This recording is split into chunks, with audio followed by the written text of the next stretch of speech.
Hey everyone, welcome back to Corporate Decoder, the place where we transform complicated corporate filings into something you can actually understand. Today we're diving into Balchem Corporation's latest annual report. It's like a financial treasure map, but instead of gold, we're looking for profits and potential pitfalls, maybe even some clues about where this company is heading. Let's see if we can crack the code. This report is a deep dive into Balchem, a company that creates specialty ingredients for everything from baby formula to animal feed. Think of them as the spice rack of the food and nutrition world. Balchem has three main business divisions: human nutrition and health, animal nutrition and health, and specialty products.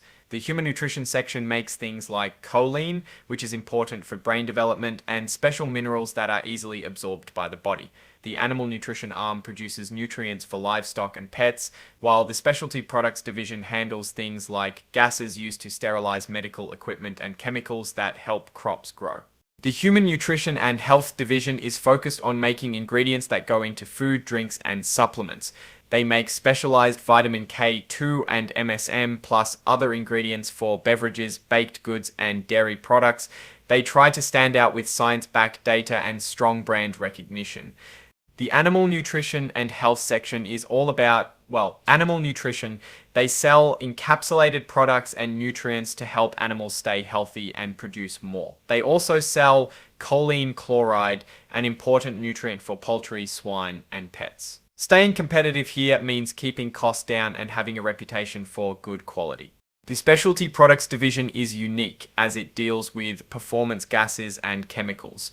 They sell ethylene oxide, which sterilizes medical devices, propylene oxide, which is a fumigant for food, and ammonia, which is used as a refrigerant and in chemical production. They also have a plant nutrition business selling minerals to help crops grow.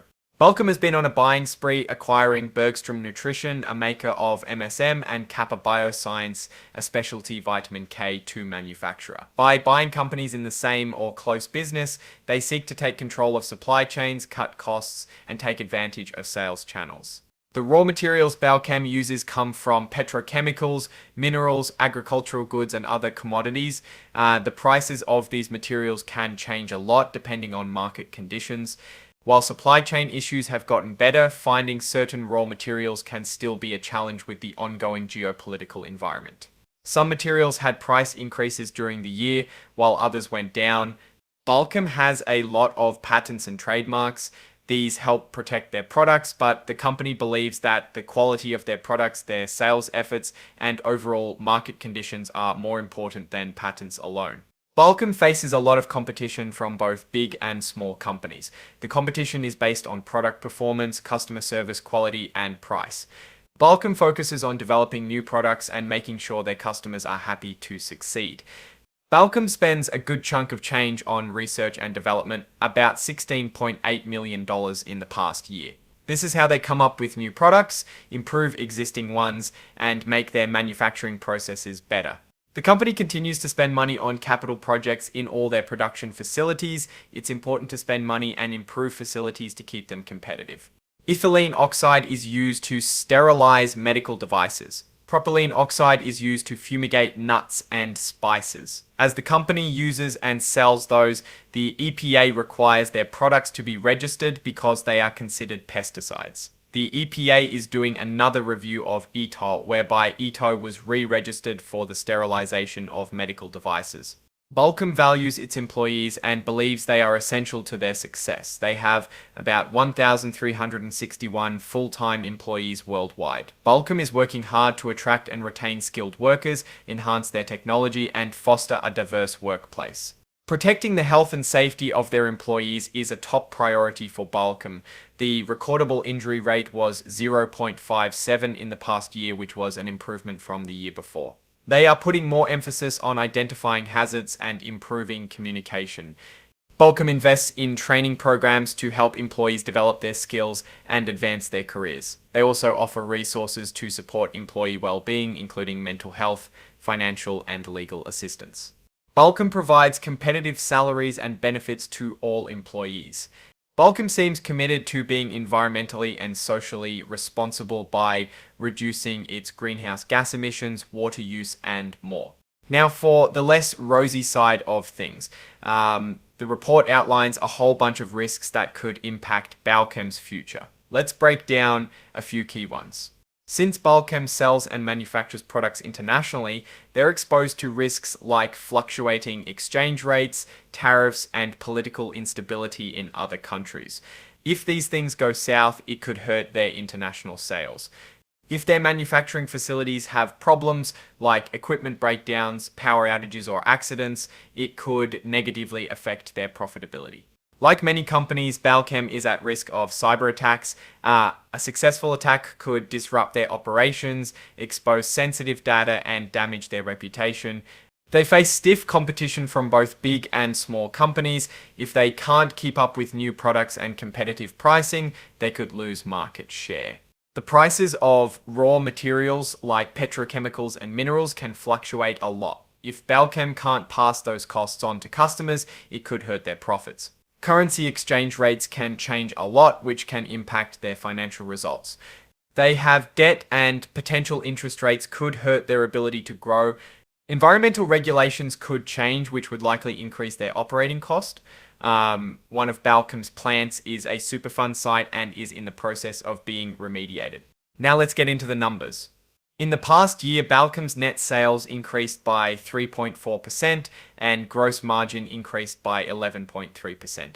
This means they sold more and made more profit on each sale.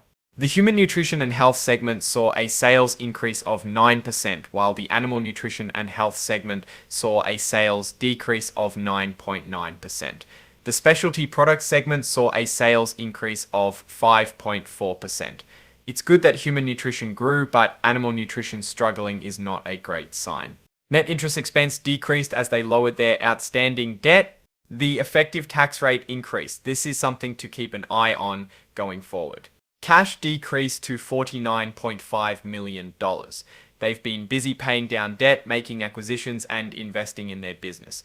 They expect their operations to continue generating sufficient cash flow to fund working capital requirements and necessary capital investments. The company engages in related party transactions with St. Gabriel CC Company LLC. These transactions appear to be reasonable and properly disclosed. Balchem's CEO and CFO believe that their disclosure controls and procedures are effective. In other words, they're confident that they're reporting accurate information to investors.